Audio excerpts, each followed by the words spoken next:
Good evening and welcome to Sunset News. I am Glenn Rashipura, bringing you news, community stories, weather, economic news, and much more on this Friday evening.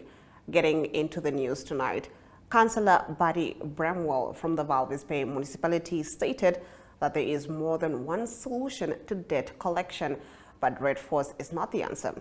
He made these remarks at a community meeting on Monday called by the residents demanding that Red Force's services be terminated by the Walvis Bay municipality. Let's take a look. Is to get Red Force to the table and say, look, the residents do not want this. Yes. Once they do that, they can actually sit with Red Force and say, the residents don't want you, we are going to cancel the contract. Right. Now, I'm not a politician, I don't make promises. But if you sit around the table and negotiate, you'll find that there will be a solution. Not a drastic solution, but a solution that we can live with. Yes. Now, I asked them, will you do that? No.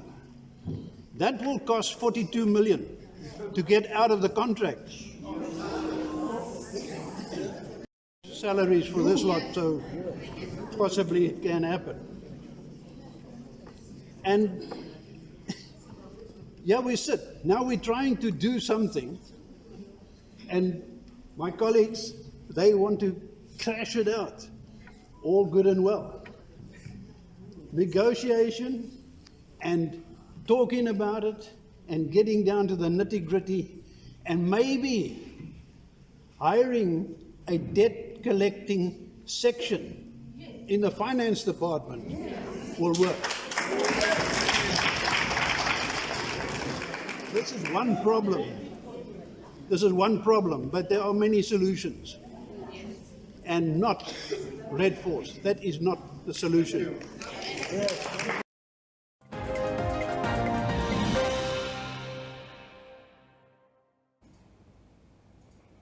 In our next story, the last major expansion of the Port of Lüderitz was done 25 years ago when the main quay wall was built. There is therefore a strong business case for the extension of the Port of Lüderitz Robert Harbour quay wall. Now, according to Elsevier Golderblom, the Namibian Ports Authority port engineer, the envisaged expansion of the Port of Lüderitz Robert Harbour main quay wall will double the current port's cargo handling capacity from 3 to 6 million tons per annum with Phase 1. Namport is committed to ensuring that both Namibian seaports stay ahead of the demand for cargo throughput capacity.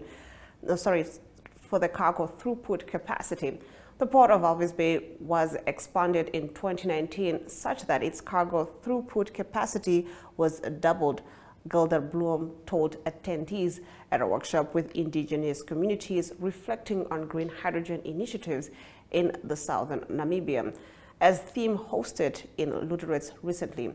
Now, he said that the existing Port of Lüderitz, located on 25 hectares of land, is bursting at the seams.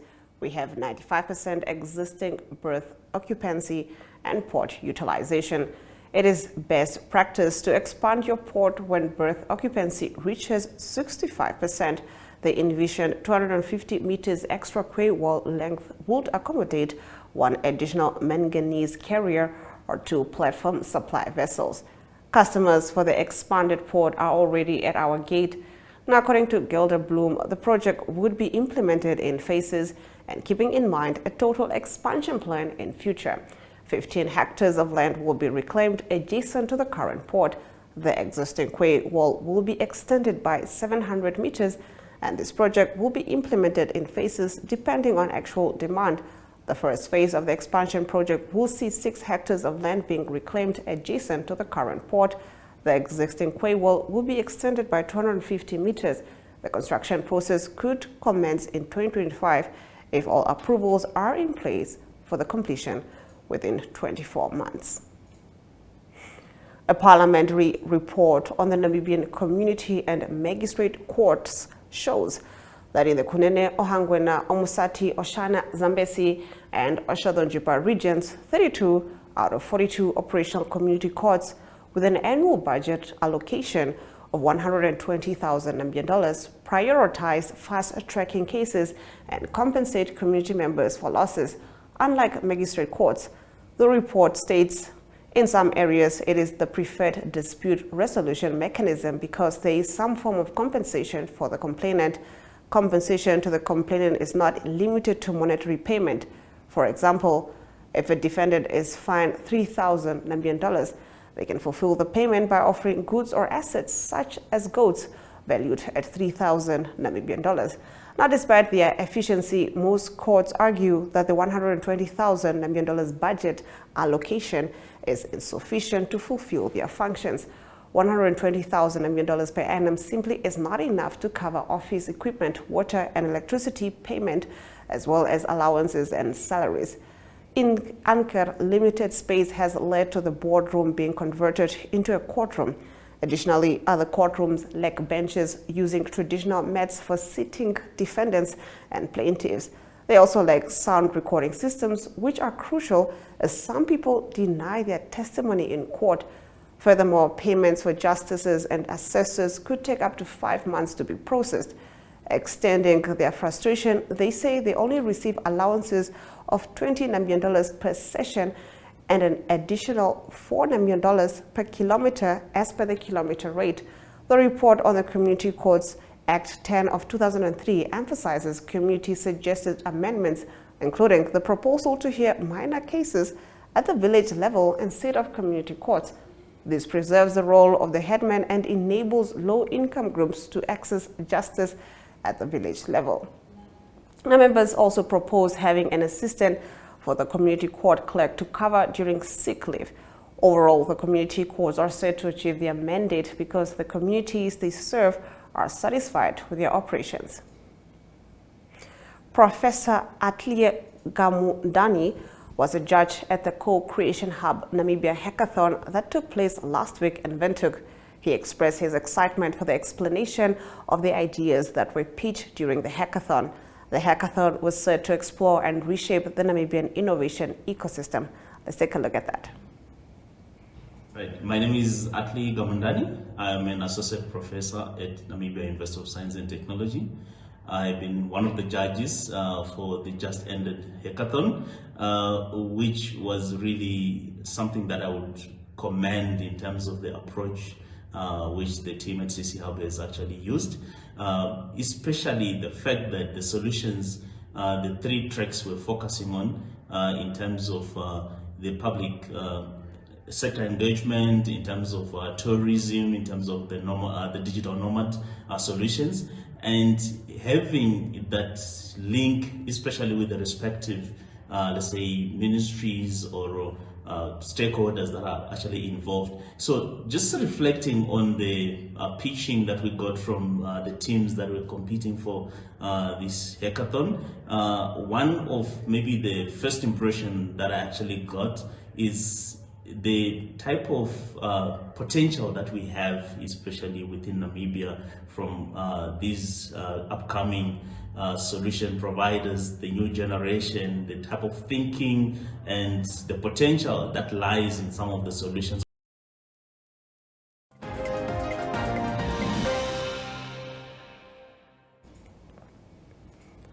That brings us to the end of our top stories. Moving on, in the latest African Wealth Report by Henley and Partners predicts a huge growth in personal wealth in Namibia. On the other side of the break, in our economic news, we expand on this. Connection. It's in the human touch, the feeling of belonging. It inspires us and empowers us, creates clarity from complexity. It starts new conversations, unlocks the power of advice, and makes an impact on your life. At Alex Forbes, we pioneer insight to provide you with advice that connects your decisions of today to your impact tomorrow.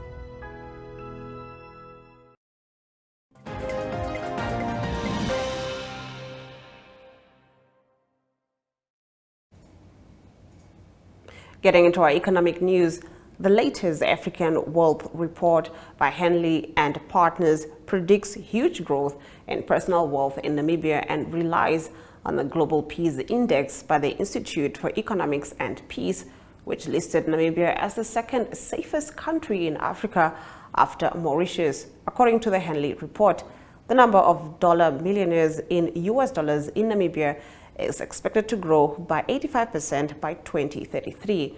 Namibia is listed as the 10th richest country in Africa with 2,300 dollar millionaires.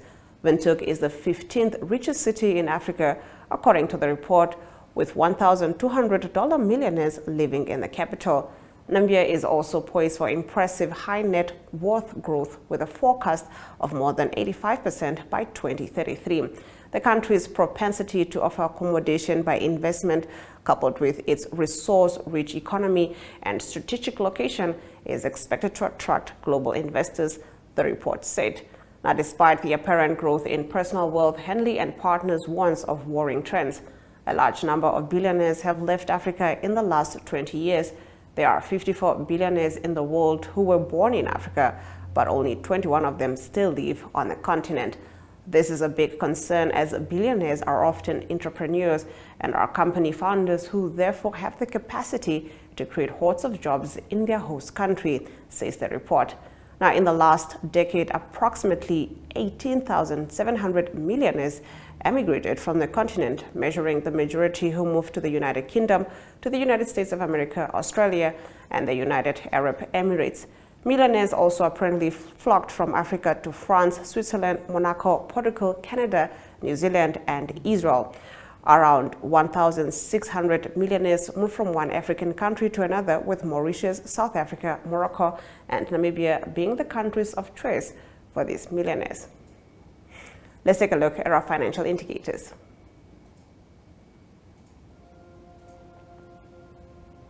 The Namibian dollar trades against the British pound at 23.81, against the euro at 20.42, against the US dollar at 19.15.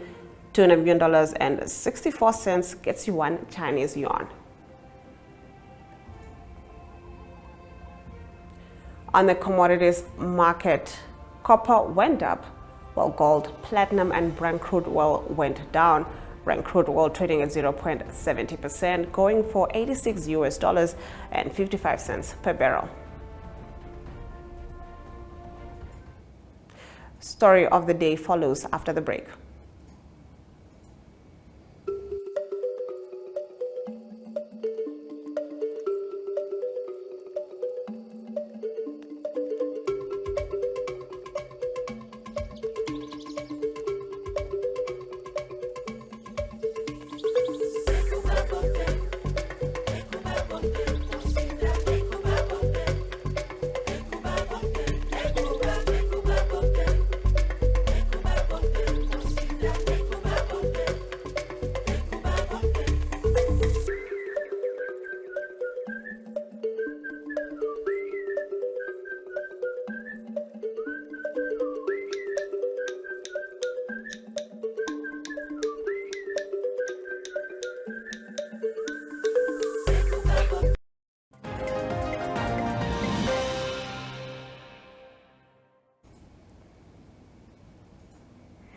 In our story of the day, on the 12th of April, members of SIMOT Namibia celebrated the German tradition of Richtfest, roof wetting party. This celebratory event happens once a roof of a new building is completed. Now, Axel Thiessen, chairman of the SIMOT Group, shares insights of the construction site and his excitement for the new building. So what we have here is a new retail area of the SIMOT Hilltop premises, and we are located just opposite Hartleaf Bistro, which is on that side. So the premises will have basically 2 doors, one opposite Hartleaf Bistro and the other one northwest facing. You will see in the far distance later the Town Lodge, and then we'll have one big retail area which is being constructed. The size is about 3,000 square meters. The distance from one door on the northern side to the southern side is about 100 meters, and the building is between 40 and 70 meters wide. So about 3,000 square meters of retail area at the basement. We've got our goods receiving on this area where we are, and on the other side it will all be customer parking. So there will be ample customer parking. We've provided for about 166 parking spaces all of which will be extra wide because we Namibians love our big wide cars, and there will be enough space to come in with your roof tent on top as well. So this is going to be the flagship store of the Samot Group for many, many years to come. Welcome everybody, welcome to Samot Hilltop. We are in the Kleine Kuppe vicinity next to the Grove Hall where the new Samot building is being constructed, and what we have here today is the roof wetting party, or in German Richtefest. For Richtfest, the tradition in the German culture is that once the highest point of the building has been reached and the roof is basically being constructed, that you do have a celebration and say thank you to all the contractors and subcontractors. I'm Axel Tyson, I'm the chairman of the Samot Group. I'm also the project manager of this exciting building, which we will open for the retail in the middle of October of this year, 2024.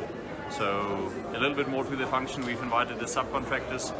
The main contractor on site here is Namibia Construction. We'll have about 120 people, all of which are either Samot staff, management, or any of the subcontractors involved in this exciting venture.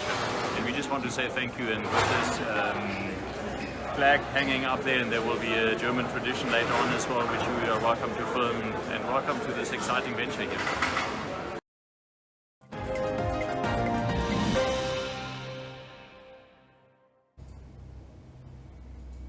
Indians began voting earlier today in the world's largest election, while Iran's air defenses brought down 3 small drones over the central city of Isfahan. International news follows shortly.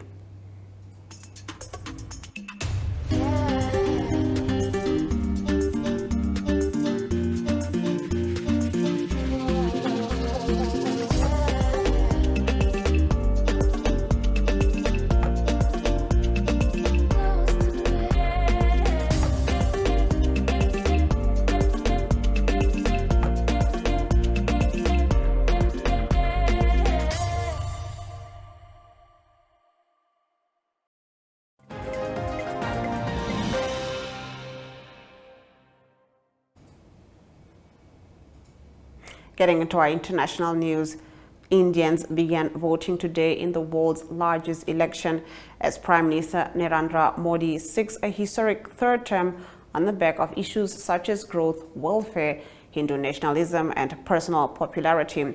The vote pits Modi's Bharatiya Janata Party against an alliance of 24 opposition parties that promise greater affirmative action and more handouts, while stressing what they call the need to save democratic institutions.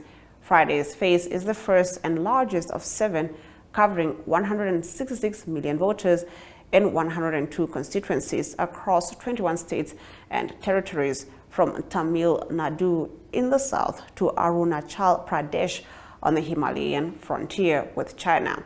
Almost 1 billion people in the world's most populous nation are eligible to vote in the entire exercise, running through the peak of summer until the 1st of June, with results set for June the 4th. Now, a survey suggests the BJP will easily win a majority, even though voters worry about unemployment, inflation, and rural distress in the world's fastest growing major economy. Now, critics accuse Modi's government and party of targeting India's 200 million minority Muslims to please their hardline Hindu base. Charges both deny.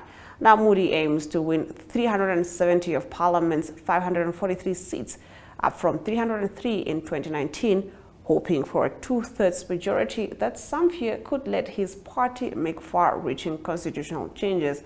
A Modi victory would make him only the second Indian Prime Minister to be elected 3 times in a row, after post-independence leader Jawaharlal Nehru. With India's forecast to experience more heat wave days than normal this year, a more immediate concern is how the weather could affect voter turnouts. In our next story, Iran's air defenses brought down 3 small drones over the central city of Isfahan, state media reported, hours after U.S. broadcasters quoting senior United States officials said Israeli missiles had hit an Iranian site. Iranian state television reported explosions in Isfahan as air defenses were activated, and flights across several areas, including the capital Tehran and Isfahan, were suspended. Airspace was reopened about 4.5 hours after the incident, and there were no reports of casualties. Second Brigadier General Siavash Mihandust, the top military official in Isfahan, told state media that air defense batteries hit a suspicious object and there was no damage. Earlier, ABC News reported, quoting a senior U.S. official, that said Israel had launched missiles at a site in Iran. CBS News also reported that an Israeli attack had taken place. Iranian media said no strikes were launched on Iran from outside the country, and the attack was believed to have been carried out using small quadcopters that would have to have been launched from inside Iran. Reporting from Tehran, Al Jazeera's Dorsa Jabari said Iranian media was downplaying the incident. A military factory belonging to the Iranian army in Isfahan was attacked by multiple quadcopters in January 2023, failing to damage the facility that was protected by air defense batteries and mesh wiring on its roof to counter small unmanned aerial vehicles. Iran blamed Israel for that attack and arrested 4 people, executing one of them in January 2024 for operating on behalf of Mossad, the Israeli spy agency. Israel had promised to respond after Iran last Saturday launched a barrage of drones and missiles on the country after a suspected Israeli attack on Iran's consulate compound in Damascus killed 7 people, including 2 IRG's senior generals.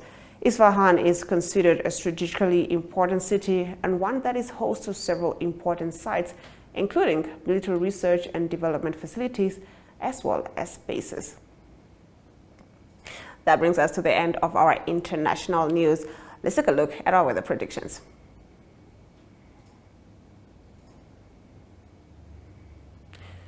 Katima Mulilo can expect sunny weather with a minimum of 17 degrees Celsius and a maximum of 34 degrees Celsius, while Oshakati can expect partly cloudy conditions with a minimum of 20 degrees Celsius and a maximum of 35 degrees Celsius. Handys Bay can expect a minimum of 17 degrees Celsius and a maximum of 23 degrees Celsius with sunny weather, while Rehoboth can expect partly cloudy with a minimum of 18 degrees Celsius and a maximum of 31 degrees Celsius. Now over to some sports news from the Sports Reps desk after this short break.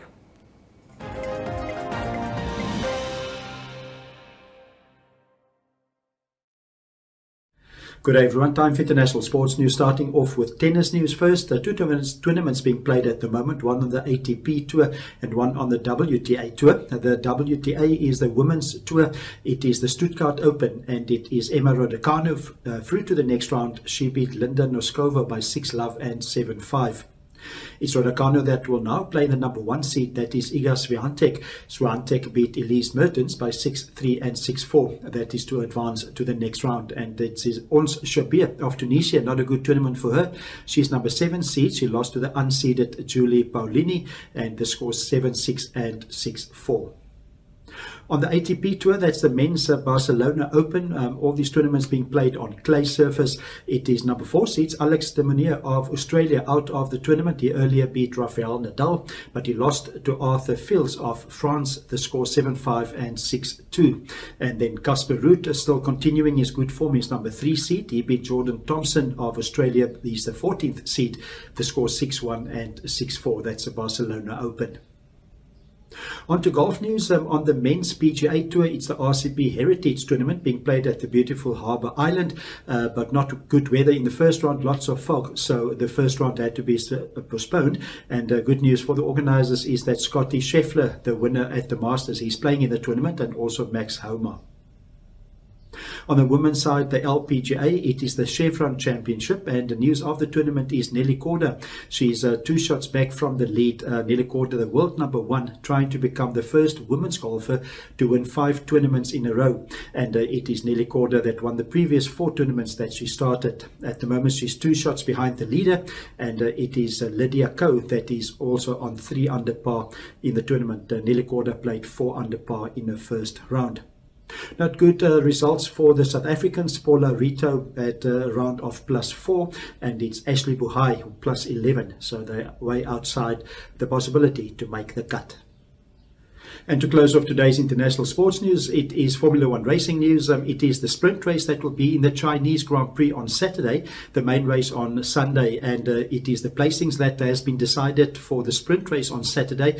It was a wet track, there was some rain about, and the race driver that will start in pole position for the sprint race will be Lando Norris. He's in his McLaren, and it is in second place Lewis Hamilton, and it is only Max Verstappen in fourth position. He's in his Red Bull. In third position will be Fernando Alonso. That is the positions for the start, and then further down, fifth position Carlos Sainz, sixth position Sergio Perez, and in seventh it is Charles Leclerc. So a bit of a surprise, Lando Norris on pole for that sprint race, Lewis Hamilton second, and Fernando Alonso third. So it will be interesting sprint race. The main race of the Chinese Grand Prix will be on Sunday. That's international sports news for today. Hope you have a great sport day, and we talk international sport again on Monday. Goodbye.